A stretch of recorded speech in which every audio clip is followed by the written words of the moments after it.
আসসালামু আলাইকুম and welcome to Farhan's Eduverse channel. So আজকের ভিডিওটি এইচএসসি 2025-এর জন্য ম্যাথ ফার্স্ট এবং সেকেন্ড পেপারের সাজেশন নিয়ে থাকবে। তো প্রথমে বলে নিই আমি স্লাইডগুলো কি নিয়ে সাজিয়েছি এবং আমার কনটেক্সটটা কি ছিল। তো আমি সবার উপরে রেখেছি হচ্ছে সহজ অধ্যায়গুলো, অর্থাৎ আমার কাছে এইচএসসিতে যে অধ্যায়গুলো সহজ লাগতো আমি সেগুলো ওপরে রেখেছি। কেননা তোমার এখন সময় অনেক কম, তোমরা অবশ্যই রিভিশন দেওয়ার ক্ষেত্রে মাথায় রাখবে যেগুলো পারো সেগুলো যেন বেশি করে রিভিশন দিতে পারো, যেন এসব থেকে প্রশ্ন আসলে তোমাদের কোনো ভুল না যায়। এবং আমি মনে করি এখন দুই ধরনের ক্যাটাগরির স্টুডেন্ট ভিডিওটি দেখবে। একটা হচ্ছে যাদের পাশ করা দরকার, আরেকটা হচ্ছে যারা পাশ করার মতো প্রস্তুতি আছে আর একটু পুশ দিলে তারা 80+ মানে A+ তুলতে চায়। আর যারা প্রো অলরেডি 90+ তোলার মাইন্ডসেট নিয়েই রেখেছে তাদের এইসব সাজেশনের দরকার পড়ে না, তারা প্রায় সবই পড়ে এবং তারা পড়তে পড়তে বুঝে ফেলে যে কোনগুলো গুরুত্বপূর্ণ। তো এই সাজেশনগুলো আমি কিভাবে তৈরি করেছি, বিগত বছরের প্রশ্নগুলো অ্যানালাইসিস করে যেগুলো টপিক থেকে বেশি বেশি প্রশ্ন এসেছে এবং আসে সেগুলো অ্যানালাইসিস করে ভিডিওটি তৈরি করা। তো চলো আর দেরি না করে শুরু করে দিই। এবং সবার প্রথমে মাথায় রাখবে সবগুলোই তোমার নিজের উপরে নির্ভর করে। তোমাদেরকে অবশ্যই মনে রাখতে হবে এইচএসসির প্রশ্ন কিন্তু তোমার হাতেই। কেন বললাম সেটা? প্রশ্ন তোমার হাতেই, প্রশ্ন হচ্ছে তোমাদের এই টেস্ট পেপারগুলো, যে কোনো বাজারের যে কোনো ব্র্যান্ডের টেস্ট পেপার বিগত বছরের কোশ্চেনগুলো তোমরা যদি বারবার করো আই ক্যান অ্যাসিওর ইউ তোমার A+ কেউ ঠেকাতে পারবে না ইনশাল্লাহ। তোমাকে জাস্ট বারবার কোশ্চেন পেপার বারবার সলভ করতে হবে, টেস্ট পেপারটা বারবার সলভ করতে হবে, কোশ্চেনগুলো বারবার করতে হবে আর মার্ক করে রাখবে যে কোশ্চেনটা তোমার একটু কঠিন লাগবে সেটা তোমরা বারবার করবে। আশা করি বুঝতে পারলে। তো চলো আমরা সাজেশনে ঢুকে পড়ি।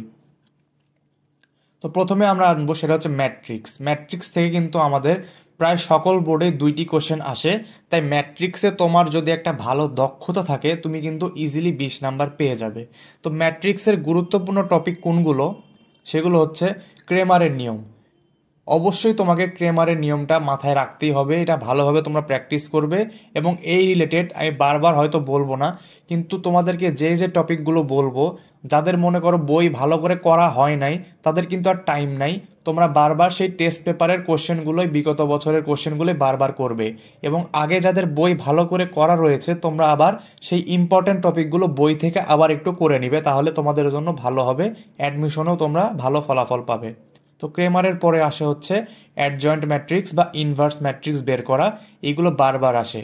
আর আমি টপিকগুলোও যে দিয়েছি ওপর থেকে নিচের দিকে, মনে করো সবার ওপরের গুলো থাকবে হচ্ছে সবচাইতে গুরুত্বপূর্ণ এবং আস্তে আস্তে তোমাদের হচ্ছে পরিমাণটা কমবে গুরুত্বের, কিন্তু সবগুলোই গুরুত্বপূর্ণ, বেশি বেশি করে চেষ্টা করবে। আর যারা পাশ করার মন মানসিকতা নিয়ে দেখছো অথবা যাদের পাশ করাটাই এখন সবচেয়ে বেশি গুরুত্বপূর্ণ, তারা প্রথম দিকের 3-4টা মানে প্রথম দিকের টপিকগুলো সবার আগে শেষ করবে।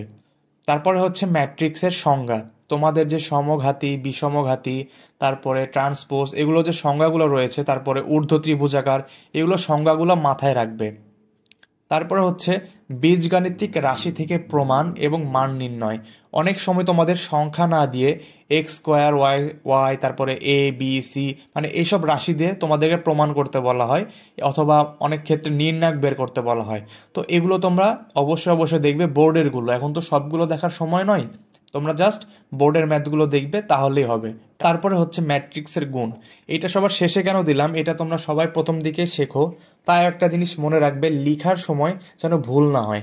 আর লিখার পর তোমরা যে লিখবে প্লাস দিয়ে, মানে তোমরা তো জানো যে কলাম আর সারি গুণ করে প্লাস দিয়ে লিখতে হয়, তোমরা কি করবে এটা লিখার পর ওইটা আর ক্যালকুলেটর করবে না, তোমরা ম্যাট্রিক্সটা ক্যালকুলেটরে গুণ করে ডিরেক্ট অ্যান্সার লিখবে, তোমরা জাস্ট স্যারকে দেখানোর জন্য এইভাবে বড় করে লিখবে। আশা করি বুঝতে পারলে। আর ক্যালকুলেটর ট্রিক্সগুলো অবশ্যই শিখে রাখবে, এই যে বললাম ক্যালকুলেটর হ্যাক্স অবশ্যই গুরুত্বপূর্ণ।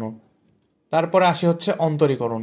অন্তরীকরণের ক্ষেত্রে সূত্র তো মাস্ট, সবগুলো অধ্যায়ের ক্ষেত্রে সূত্র মাস্ট, কিন্তু তোমাদের যে ম্যাট্রিক্স ওটা তো বিশেষ কোনো সূত্র নাই, কিন্তু অন্তরীকরণের সূত্রগুলো তোমাদেরকে অবশ্যই অবশ্যই মাথায় রাখতে হবে, নাহলে এক ধাপও তোমরা আগাতে পারবা না।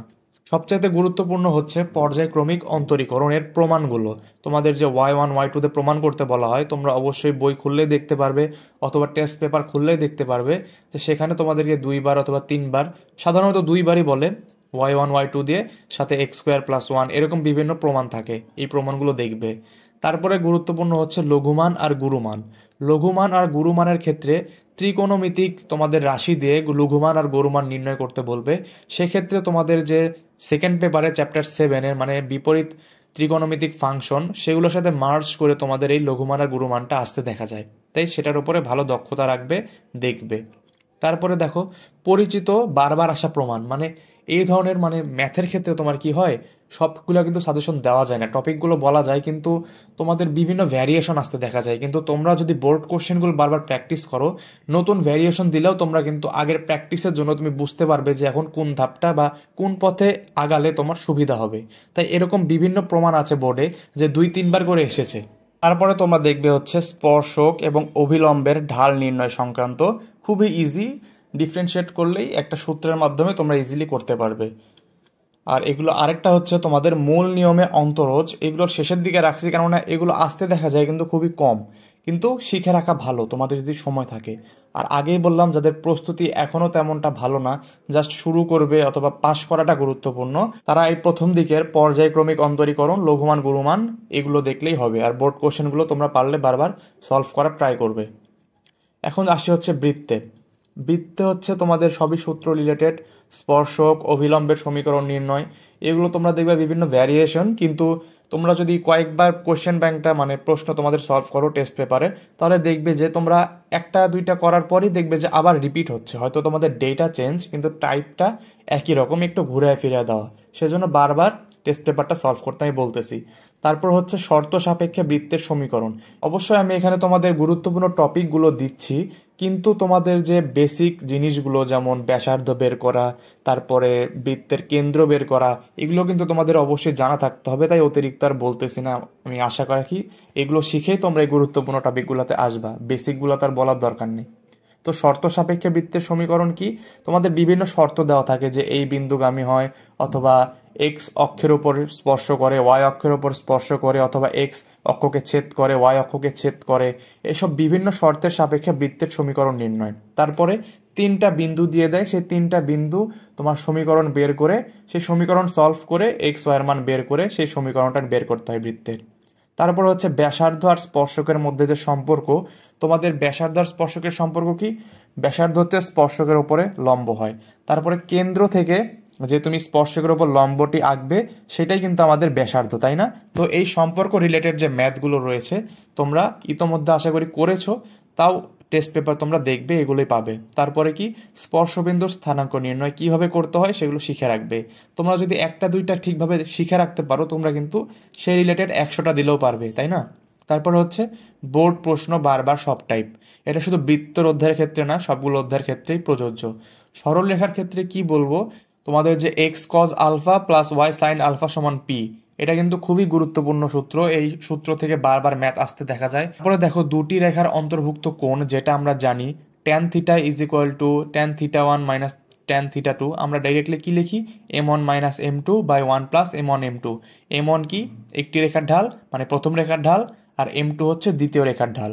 তারপরে আসে হচ্ছে এখানে আরো সূত্র দেওয়া রয়েছে, দেখো লম্ব দূরত্বের সূত্র, সমান্তরাল রেখাদ্বয়ের মধ্যবর্তী লম্ব দূরত্ব, কোণের সমদ্বিখণ্ডক। কোণের সমদ্বিখণ্ডক অনেক অনেক অনেক গুরুত্বপূর্ণ, কোণের সমদ্বিখণ্ডক থেকে আসেই তো আমরা কি করি, প্লাস মাইনাস দুইটা দিয়েই করে দেখি। কিন্তু আমরা যদি এই শর্তগুলো জানি যে a1 a2 plus b1 b2 greater than 0 হলে পজিটিভ ধরলে স্থূলকোণ আর নেগেটিভ ধরলে সূক্ষ্মকোণ, তাহলে কিন্তু আমরা যে কোনো একটা চিহ্ন দিয়ে করলেই আমরা ডিরেক্টলি অ্যান্সারটা পেয়ে যাব। আশা করি বুঝতে পারলে, এখানে আমরা দিয়ে রাখলাম, তোমাদেরকে বুঝিয়ে রাখলাম।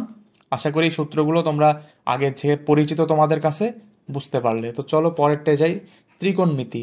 ত্রিকোণমিতিতে সবকিছু সূত্র, তোমাদের ম্যাথে তো সাজেশন দেওয়াই যায় না, ত্রিকোণমিতিতে একেবারেই না। তোমাদের বারবার আসা বোর্ড ম্যাথ দেখবে, টাইপ দেখবে। আর যোগজীকরণের ক্ষেত্রে এটা তো অনেক বড়, এটা টাইপেরও শেষ নাই, কিন্তু তোমরা ক্ষেত্রফল নির্ণয়টা দেখে রাখবে, এটা আসবে আসবে 100%। আর কিছু আসুক বা না আসুক, এই ক্ষেত্রফল নির্ণয় থেকে 4 নাম্বার অবশ্যই কমন, সবকিছু দেখে রাখবে। এখন আসি হচ্ছে সেকেন্ড পেপারে। সেকেন্ড পেপারের পরাবৃত্ত, উপবৃত্ত আর অধিবৃত্ত। এই সেকেন্ড পেপারের সবচেয়ে সহজ কণিক, সেজন্য আমি এটাকে প্রথমে রেখেছি, এবং এইটা তোমরা ভালোভাবে আয়ত্তে রাখবে।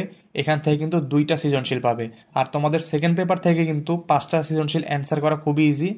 যদি তোমরা জাস্ট 2 থেকে 3টা চ্যাপ্টারের ওপর খুবই ভালো দক্ষতা রাখতে পারো। তার মধ্যে কণিক একটি, পরাবৃত্ত এবং উপবৃত্ত সবচেয়ে বেশি গুরুত্বপূর্ণ, অধিবৃত্ত থেকে অসীম তটের সমীকরণটাই বেশি এসে থাকে। আর তোমাদের সবচেয়ে গুরুত্বপূর্ণ সূত্র হচ্ছে SP is equal two E into PM. এটা দিয়ে তোমাদের ওই যে, এটা তোমাদের কমন সূত্র, আশা করি বুঝতে পারতেছো। এটা সব কণিকের জন্যই যায়, পরাবৃত্তের জন্যও যায়, অধিবৃত্তের জন্যও যায়, উপবৃত্তের জন্যও যায়। তো এটা তোমরা অবশ্যই মাথায় রাখবে। আর সকল সূত্র দেখবে, শুধু বোর্ড ম্যাথ দেখলেই হবে। এই অধ্যায়ে তুমি যে ফেজেই থাকো না কেন বইয়ের ওপর নির্ভর হওয়া করার দরকার নেই। জাস্ট কোশ্চেন ব্যাংক বা টেস্ট পেপারটি বারবার সলভ করলেই ঘুরে ফিরে একই টাইপই সবসময় আসে, এর বাইরে যায় না। আমি এখানে গুরুত্বপূর্ণ কয়েকটি টপিক তাও লিখে দিয়েছি যেগুলো বারবার বোর্ডে আসতে দেখা যায়। নিয়ামকের সমীকরণ, কণিকের সমীকরণ, উপকেন্দ্রের স্থানাঙ্ক, উপকেন্দ্রের লম্বের সমীকরণ, আরও বিভিন্ন তোমরা দেখতে পাবে, কিন্তু এগুলোই বারবার ঘুরিয়ে ফিরিয়ে আসে। তো এই গেল হচ্ছে কণিক। এবার আসি হচ্ছে বহুপদীতে। বহুপদীর প্রথমে হচ্ছে তোমাদের শর্তগুলো মাথায় রাখতে হবে। প্রথম দিকে আমাদেরকে শেখানো হয় যে মূল কি হবে, বাস্তব হবে, অবাস্তব হলে কি হবে, জটিল হলে কি হবে, সমান হলে কি হবে, অথবা অসমান হলে কি হবে। আমরা যে বের করি আমাদের D is equal to B square minus 4ac, এটার উপর যে নির্ভর করে বিভিন্ন কিছু হয়, greater than zero, is equal to zero, less than zero, এটা জটিল হলে হয়, তোমরা জানো আমি আশা করি। তো এগুলো তোমরা অবশ্যই মাথায় রাখবে, এখান থেকে 2 নম্বরের প্রশ্ন আসে। আর বোর্ডের কমন প্রমাণগুলো দেখে রাখবে, এগুলোর প্রমাণের শেষ নাই, কিন্তু ঘুরে ফিরে বোর্ডে দেখবা ইজি ইজি প্রমাণ। তোমার যদি বেসিক সূত্রগুলো ক্লিয়ার থাকে তাহলে তুমি পারবে। তারপরে দেখো এখানে এ প্লাস বি প্লাস সি এর হোল কিউবের যে সূত্র, এই রিলেটেড ম্যাথগুলো এসে থাকে।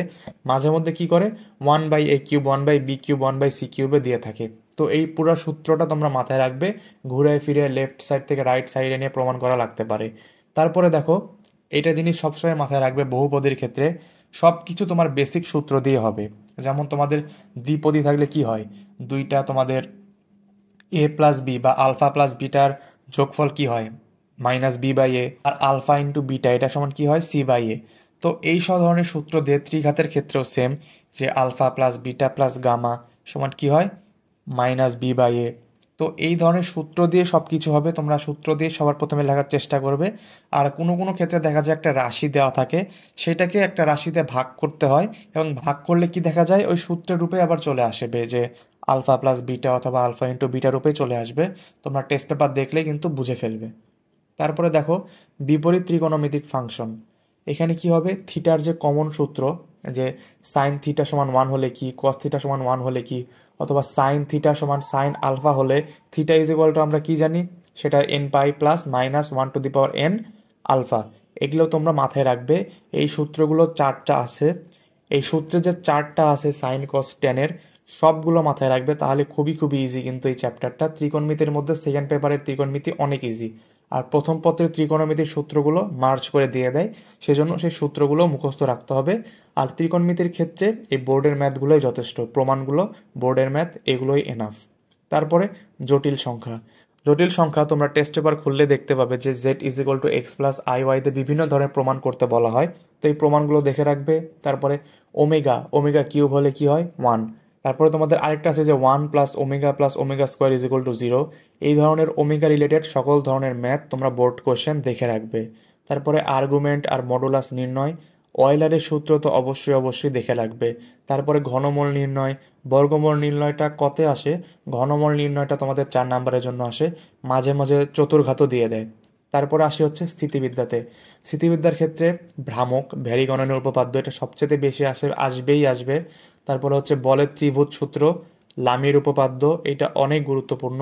তারপর হচ্ছে লব্ধি নির্ণয়, তোমাদের আর ইজ ইকুয়াল টু যে P square plus Q square plus 2p/q cos alpha, এই লব্ধি সূত্র। তারপরে আরেকটা লব্ধির আছে, যে লব্ধি তোমার যে কোনো একটা বাহুর সাথে বা যে কোনো একটা বলের সাথে যে কোণে থাকে, সেটা হচ্ছে theta, tan theta is equal to Q sine alpha বা বাই p+q cos আলফা। আশা করি বুঝতে পারলে, অথবা তোমরা ইতোমধ্যে জানো। তারপর আসে হচ্ছে পরিচিত প্রমাণ, যেমন ত্রিভুজের অন্তকেন্দ্র, পরিকেন্দ্র, লম্বকেন্দ্র, এইসব বিভিন্ন কিছু দিয়ে তোমাদের সাইন থিটা রিলেটেড ম্যাথ তোমরা টেস্ট পেপার খুলে দেখতে পারবে। আমি জাস্ট তোমাদেরকে একটু করে সাইন দিয়ে রাখতেছি। আর বিভিন্ন কমন সূত্রের মধ্যে একটা হচ্ছে, বিভিন্ন কমন প্রমাণের মধ্যে একটা হচ্ছে সুতার সাথে দেয়ালে আটকিয়ে রেখে বল, এটাতে তোমাদেরকে যে আর প্রতিক্রিয়া বল, সেটাতে একটা জাস্ট একটা প্রমাণ রাশি বের করতে বলা হয়।